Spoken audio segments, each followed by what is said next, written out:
evening, ladies and gentlemen. It's Monday at 9:30 on the East Coast, 6:30 on the West Coast. It's time for the weekly Calamity Jane live stream. How's it going, James? How you doing?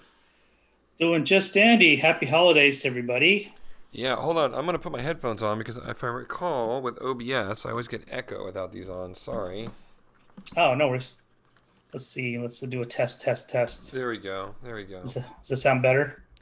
I mean, I can hear things beautifully with these wonderful $10 headphones that I I have. feel like that's a product placement ad for $10 For headphones. $10 headphones specifically. Yeah, I think that's actually the brand, $10 headphones. The best I got $10 you'll ever spend on headphones. I've got these $10 earbuds off of Amazon. I can't remember what brand they are, but they're pretty awesome. They're like Sophia Innovative Brilliant Yeah, brand. I've had them. Yeah, I've had that brand before. Are those the ones with like the fabric cord so it doesn't They tangle and stuff?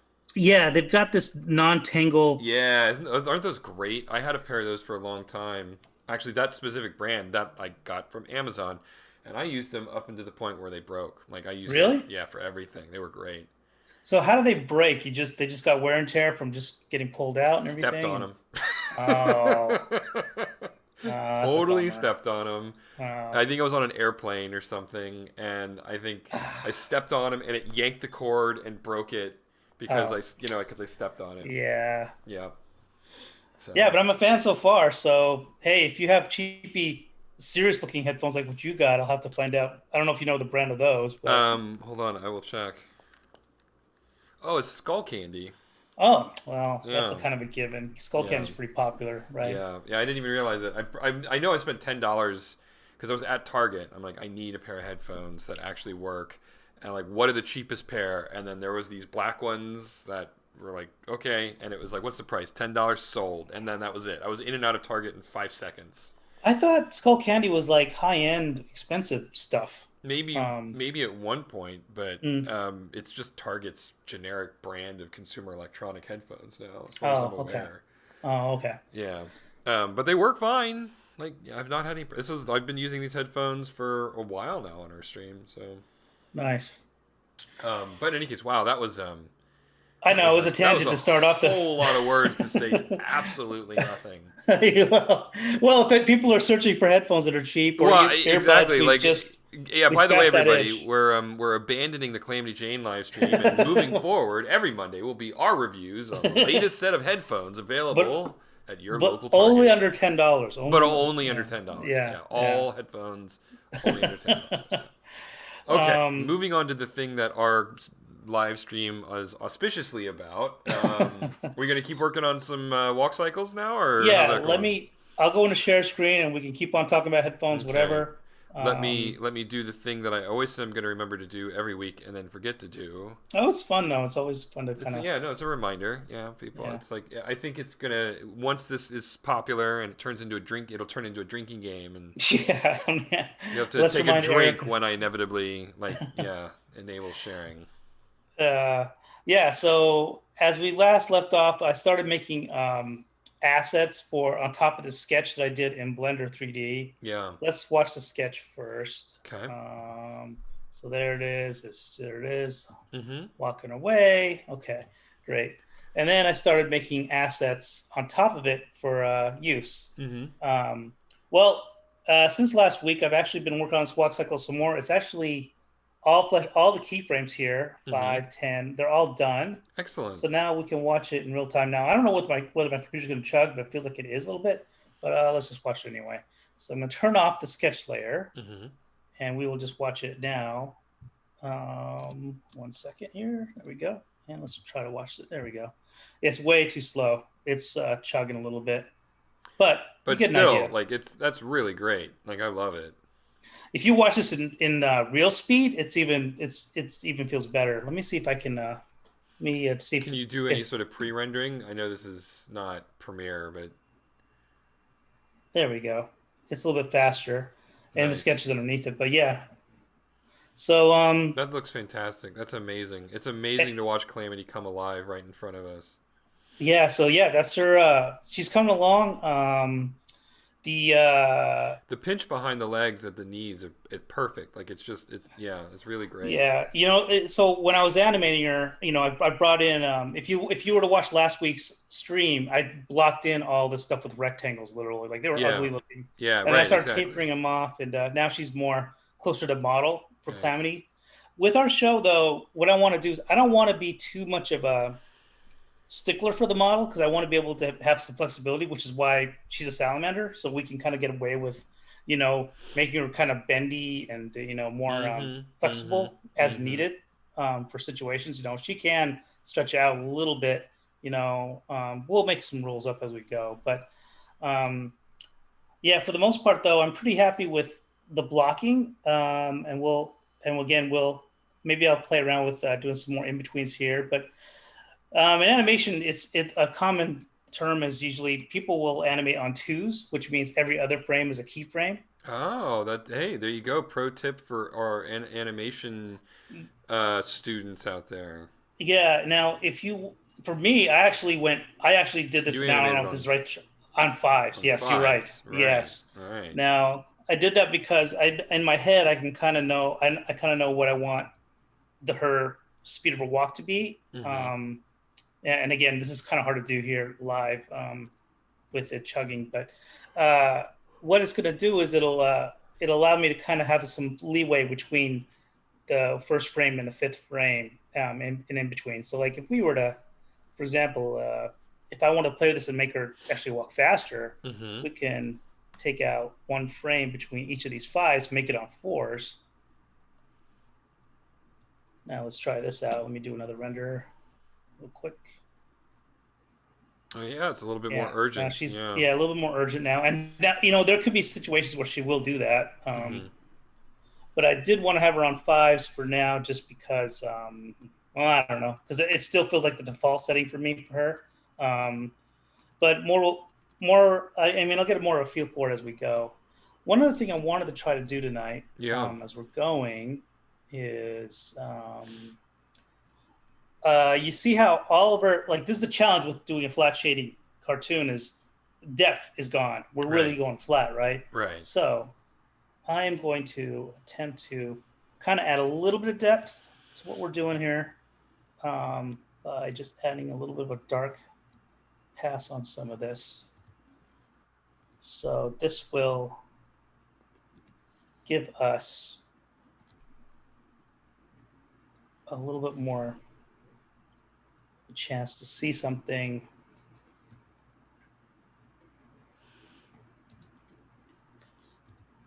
There we go. So now we have a little bit more depth here. Mm-hmm. Now I have to set these frames. Now the way Flash or Animate works is everything's kind of will be running. If you make us like this is a symbol of an arm, Mm-hmm. and right now originally it only had one frame, so it didn't have to Mm-hmm. do anything. But now it's going to go. It's going to flash on and off like this Right. Right. because Right. it doesn't know which frame to use. But I've just turned it to one. But see, the other frame is Now you flashing have a little to. bit. Yeah. So I have to still do that manually. And this is where it kind of gets tedious and not fun, but it's just kind of hard, part of the thing to It's part of the part of the process to a certain process. extent. Exactly. Yeah. Yeah. So that's okay. But we'll do the same thing with the leg here. So With the if you back see leg. here on my Yeah. layers, I have underlay legs. So That's same perfect. Yeah. See, same deal. that, ladies and gentlemen, is why you give meaningful names to all of your objects, and that's actually a valuable technique for programmers out there. I once upon a time I knew how to program a computer. You still do. I mean, Uh, push come to shove, no, it's gone. I've purged all of that with booze. But no, it's legitimately important to give your variable names and your layer names meaningful labels so that you can reference them later, and then if someone else who isn't you needs to work on the material, they can also reference it. Because again, like you said, in the flat shading, it is possible to lose what is in the front and what is in the back if you're not careful. yes. So Um, it definitely helps.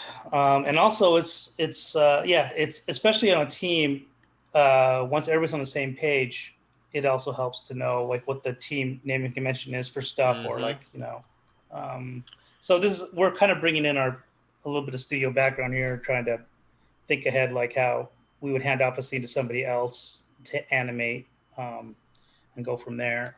So it's sort of a it's something I'd like to have in the DNA of Calamity Jane anyway, for purposes of if we ever end up with a full team someday. Sure. Um, there'll already be kind of some pre-made setups to kind of use Yeah, to I answer mean some it's questions. and like the bigger your team is, the more valuable it is to have some sort of consistent naming convention and standards. I mean, for those of you who aren't as familiar with this kind of stuff, there's an art equivalent called a style guide. You know, when you're working on Mm-hmm. corporate art, and it's you can basically hand the style guide off to any artist or any creative working within this property, and they can be guaranteed that depending on the type of work that they're doing, and what styles that they can use, what color palettes you need to use. It's really cool. Actually, style guides are super fun. I love looking at style guides. Yeah, I love style guides too, especially when you could tell that a lot of artists have a at least from what the style guides I used to see all the time, at WB or at Disney and stuff. They were You could tell the artists were having a lot of fun making some of those poses. And then they're pretty common in animation too. You're always making not really style guide, but you're making model sheets and character sheets to kind of do expressive poses and extreme poses at times for other animators to kind of reference when they're Yeah, doing a absolutely. Like scene. you help define what the extent that a particular character can extend their arms, or like what is the. It's really interesting to. There's a lot of anatomy studies that go into some style guides sometimes, right? Like this character looks awkward if they stand in this pose, right? Hmm. It's one of the reasons too why I love, and we've talked about this before, video game art books. Yep. They're really great studies in animation, and they'll do like size comparisons. They'll stand up all the characters next to each other in a lineup, so that you know what everybody's height is relative to each other. It's just crazy. It's I don't know why that sort of I don't know what the word industrial. It's not industrial, but like corporate art almost, right? It's not corporate though. It's not the right word either. What word am I looking for? But that's sort of like educational creative art is. I just find it really fascinating that because it's you just don't think about how much work goes into every single frame of a cartoon, no matter how rushed it seems. Someone has paid a lot of attention in pre-production to make sure that it's consistent enough that everything looks the same when you complete the episode. Hmm. Hmm. So I just find that really interesting. Yeah, and you don't want to lose. You're going to lose sanity unless everybody's on the same page anyway. Right, So right, we call those often we'll call them character bibles, or sure. style guides is another one, but character bibles usually fits the bill for what we want. But yeah, so we will get to a point where I'll do some character lineups. We kind of have a character lineup with the townsfolk. Mm-hmm. I've kind of laid them all out, and you can kind of see their heights and all that stuff. But it's not um, a traditional where everybody kind of has a 3/4 turn and everything like that. I mean, I could spend all day doing that type of stuff too. But we're kind of doing the shot. We're doing this animation kind of shotgun approach where I'll animate as a need um, arises to do that pose, and then I'll match up to a model sheet as we go. So Calamity Jane didn't really have a profile pose until really this walk cycle. I mean, Right. now we have No, one. it's a full profile. Yeah, I mean, Yeah, a lot of the art that we've shown and worked on has always had her in more of a 3/4, which yeah, is pretty common. yeah. Especially in 2D, 3/4 is kind of the way to go. Mm-hmm. But let me go and check something here. I Did gotta an just did an see arm break? a little bit, but it's not bad. Because I was hastily trying to. I think I just deleted something on accident, but it's okay. I can easily bring it back over and fix it. And I can turn on my sketch as a reference, and there it is. And then I can line it right back up. And instead of drawing anything, I just used Flash's way of just recycling a symbol, Mm-hmm. and just brought it over to the frame I needed, and we're back in business. There you go. Yeah. There you go. So I was going to talk to you about this, but speaking of animation, I saw over the weekend. Well, actually, two movies came out over the weekend, I believe. Soul over at Disney Pixar, Right. and Wonder Woman came out over Which, at Warner Brothers. being a modern superhero movie, is more CG cartoon than live action anyway. Yeah. Yeah, these days it seems like that. Did you get a chance to watch any of that stuff, I or? had zero interest in either. You know my Oh, okay, feelings on okay. Pixar, and even though Yeah, Tina Fey was in Soul, and she is one of my comedy heroes, yeah, I still find Pixar animation obnoxious, and I hate looking at it. So I didn't watch it. man, jeez. In terms of Wonder Woman 1984, I thought the first movie was fine. It was okay. Mhm. And despite the fact that another one of my comedy heroes, Kristen Wiig, is in Wonder Woman 1984, Mhm. I had no interest in watching it. Okay, well, Yeah, and so, yeah, I have not seen either, and I probably won't see either. all right. Well, I watched them mainly for quote unquote research purposes to see what's going on out there Sure. as far as animation. But yeah, with Pixar, I love Pixar movies, obviously, and I think a lot of people in the world do. Oh yeah, I'm not by no stretch of Clearly, the imagination yes, like you, standing on a hill with a yes, thousand people. Yeah, yes, no, it's you're alone in the cave on that yeah, one, I'm a but one man island. Yeah, but yeah, I'll just say, I mean, we won't spend too much time on this since you and I can't really discuss it, but I was definitely, I wish that Wonder Woman had a great opening sequence, and after that, I scratched my head a little bit here and there. mm-hmm. Soul again was beautifully animated, but I don't know if I would consider it my favorite out Mm-hmm. of the Pixar library. And we'll leave it at that because I don't want to put it in spoil. I don't want to go into any more details. Like if somebody happens to watch and they want to watch it's on their list, so that's Yeah, my take. Is I was kind of nonplussed by both of them. I watched them.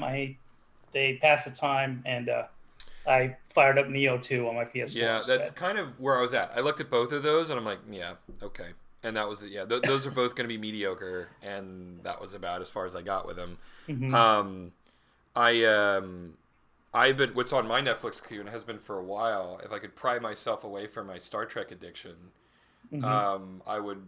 There's a new animated series on Netflix right now called The Liberator. I think it's about World War II. Oh, it's an animated series. It's an animated series, but I don't think it's like hand drawn. I think it's rotoscoped like The Scanner Darkly was, Okay. or Undone was. Both of which were excellent. That gives you an idea. Like James is talking about a Soul and Wonder Woman 1984, and I'm talking about A Scanner Darkly and Undone. Which, if you Mm-hmm. haven't seen them, definitely go see those. Watch those. Amazon's on, Mm-hmm. or Undone's on Amazon, and obviously Richard Linklater's movie. You can I've find seen wherever. Undone. Undone is a kind of a it kind of features a time. It's sort of like a weird present, past, future thing Yeah, kind of yeah, going on. and Yeah, yeah, I if did see it. if you know me, you know how much I hate time travel, and I love this. So you do know that it's not actually about time travel, right? So, Yeah, yeah. but I'm not. I'm I just won't trying say to. anything Yeah, more than that. yeah, But yeah. yeah, um, It yeah. And stars. this is an aside, but you know I'm no longer working on Calamity Jane when there's an episode that features time travel. Like the Uh second oh. you see time travel in Calamity Jane, I am no longer on the show. Someone else is Oh taking it no. over. Yeah, I will never do a time travel episode. If a time travel episode happens, you will have to like hog tie me and throw me into a closet and do the whole episode, and then let me Oh. out. Yeah, no, time travel is Oh off man. limits. I hate time travel. What do you hate about time travel so much? Well, maybe I don't hate time. I mean, I love Back to the Future, right? Yeah, that's the first one that came to mind for me. My But problem yeah. with time travel is when writers use it as a cheat to do whatever the hell they want to, Okay, yeah, that's fair. I right? get that. Hmm. And I know I say I hate time travel, and then time travel is all over Star Trek. Like, oh my god, time travel is like, Yeah. oh, I fell out of the time space continuum. Well, I guess that's no coffee for me this morning. You know, I mean, it's like Yeah, it's yeah. so blasé, but most of my least favorite episodes of Star Trek are the time travel episodes. Even though Mm-hmm. Star Trek 4 was phenomenal, Mm-hmm. they never really dealt with the conundrums and the paradoxes of traveling through times. In fact, Kirk brings back a 1980s woman into the 23rd century at the end of that movie. Sorry, statute of limitations on spoilers is gone as far as I'm Yeah, concerned. sure. I mean, I think that's reasonable. But Um, yeah, I wait. Star Trek 4, is that the Save the Whales one? that's the voyage home. Yeah, that's the one where they temporarily designate a Klingon warbird, or rather, bird Okay. of prey, as the Enterprise, because it was Yeah, after the original was blown up in the end of three. I didn't hate it. I just thought it was kind of a weird one It compared to was a the other weird ones. one, yeah, but I loved it. I love it when Star Trek gets a little weird like that. Mm-hmm. Mm-hmm. But in any case, so yeah, so the Liberator, I believe, is rotoscoped. I haven't watched it yet. I've only seen the previews, and I've had a couple of friends really recommend it to me, and I've been neglecting to watch it. But it's by all accounts, it's gotten pretty good buzz, and that's kind of the animation that's on my radar right now. Oh wait. So pause for a second because I was kind of getting obsessed with copying arms over. Oh yeah, You yeah, talking? yeah. Are you talking about Undone? Or are you talking No, I'm talking about the about World War? yeah, I'm talking about the Liberator right now. I believe The that's what it's Liberator. Okay. called. Okay. Yeah, yeah, Gotcha. yeah. Gotcha. Okay. Maybe Yeah, it's I'm the gonna have to look that one up. Liberators. I'm gonna have to look that one up. To put on my list. Another one that I saw on Netflix that I thoroughly enjoyed was Alice in Borderland. I think I was telling you about this Yeah, yeah, offline. yeah. It is the I don't know Liberator. if you had a chance to watch it, but it has a lot of. I mean, if you're a fan of anime, you'll find a lot of, I guess, for lack of better terminology, tropes. A lot of tropey kind of stuff from anime in it. I feel, Mm-hmm. Mm-hmm. but I really enjoyed it. I thought it was a lot of fun. Um, but again, I'm kind of waiting for you to watch that one too, so we can you can either pick it apart and hate it, or you might actually Well, like it. yeah, I know. I no judgment. I don't know anything about it. I have no opinion on that. Okay. Yeah, I mean, full disclosure, I've been like, December has been an unbelievably busy month for me, and I've not done much of anything other than Move. move and do a play, Yep. and that's about it. And so when I do have some free time and work, of course, I've always been like just I don't have the like, when I like want to watch something, I want to pay attention. I want to bring all of my mental faculties to the fore on it, right? Mm-hmm. Um, and so I don't really want to watch something I care about or think I'm going to care about because I don't have the Yeah. mental energy to focus.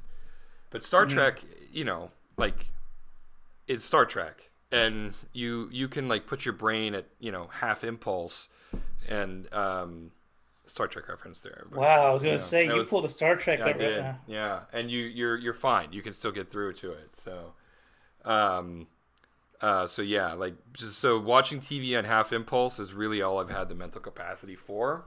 But things are finally starting to cool off a little bit, hopefully for a little bit. And then I've got like my watch list on Hulu and Netflix and Amazon has gotten so long at this point. I don't feel like I'm ever gonna catch up.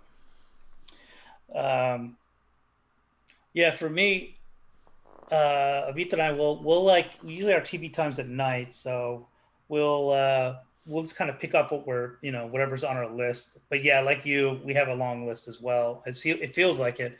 But then we'll kind of binge watch at least one or two episodes a night of something. Right now we're on season 2 of Star Trek Discovery, Yeah, yeah, and that's yeah. going by pretty fast. We're both liking it. Normally, it's hard for me to get Amita to watch Star Trek, but she's watching Star Trek Discovery and Well, she's that's enjoying good. it. There you go. More I members think of the she is. cult. More members of the Yeah, cult is always a good yeah. thing. So, um, and then other than that, I picked up as far as video gaming. I'm doing Neo 2 right now to pass the time between yelling at animation cycles and stuff like that. Yeah, it does seem like you're fighting this one a little bit. A little bit, yeah, because some frames are missing here and there, or it's, I have to just kind of pick up on some of the work, uh, fighting with cycling stuff and have to go through. This is where the tedious stuff happens, but it's worth it when you get to the end. So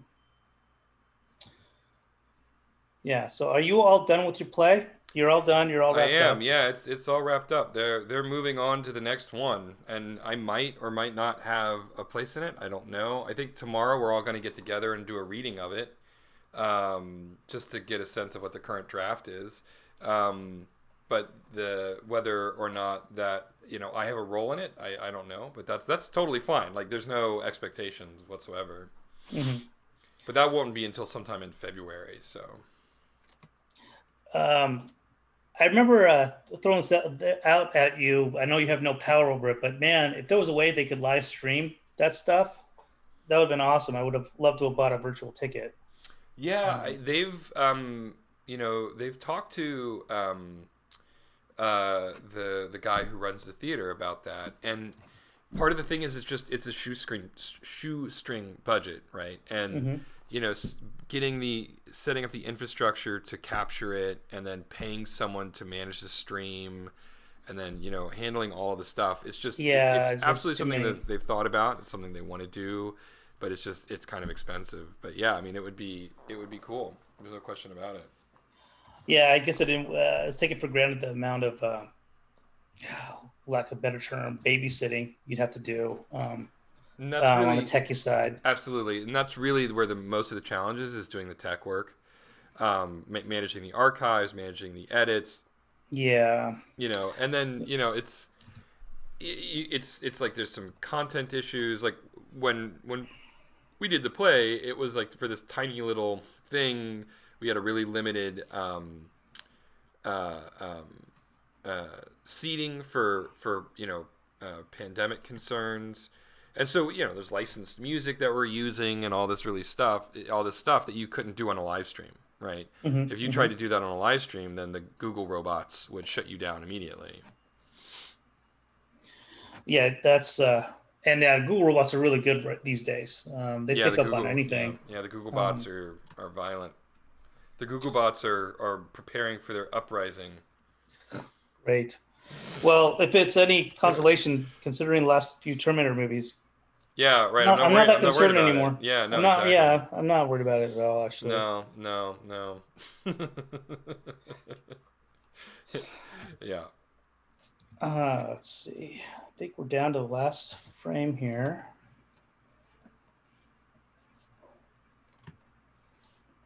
All right. Let's see here, and then we're gonna see her legs go by.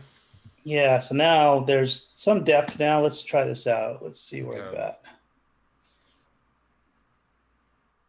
And I wish I could make this smaller. Let's see if I could do that. Let's shrink it down. There we go. Yeah. Nice. So That now you makes can a see huge the. difference. Yeah. Yeah. Yeah. Especially on the legs. Yeah. So the only thing really, the other thing I wanted, again, is still she's still kind of rough, but again, this is only on every fifth frame, right? So Mm-hmm. there's a Mm-hmm. little bit of animation plus that I like to do. Also, along her back, she needs to have her stubby tail. Mm-hmm. Yeah. Where there's a little bit of Yeah. a Yeah. I knew that. I didn't say anything because I knew you were already on it. But yeah. Yeah. yeah, For sure. yeah. So that's one thing. Even in the sketch, I didn't put the stubby tail in, but I need to do that, and so something else worth discussing. But like something like that, maybe I don't know yet. We'll play with it. But just something a little nub of a tail would work. Mm-hmm. Mm-hmm. Just something that'll kind of go up and down a little bit Mm-hmm. Mm-hmm. Mm-hmm. as she walks. But yeah, so there we go. That's where we're at as far as a walk cycle for Calamity. Her first movement, walking around. That's pretty So cool. That is pretty cool. Well, that, as always, like we have a gift on working in 30-minute chunks, and that is a pretty good stopping point, I feel like. So I'm going to wrap it up for us, and then we're going to let our audience get back to their normal lives. But thank you, everybody, for tuning in, and we'll be back next week, as always, at 9:30 on the East Coast, 6 here on the West Coast. You can find us on all the things at Calamity Jane Adventure Hour. Go to calamityjane.rocks to link to our Patreon site. All the links are in the YouTube video below and all that good jazz. And we'll see you next week. Good night, everybody. all right. Bye, everybody.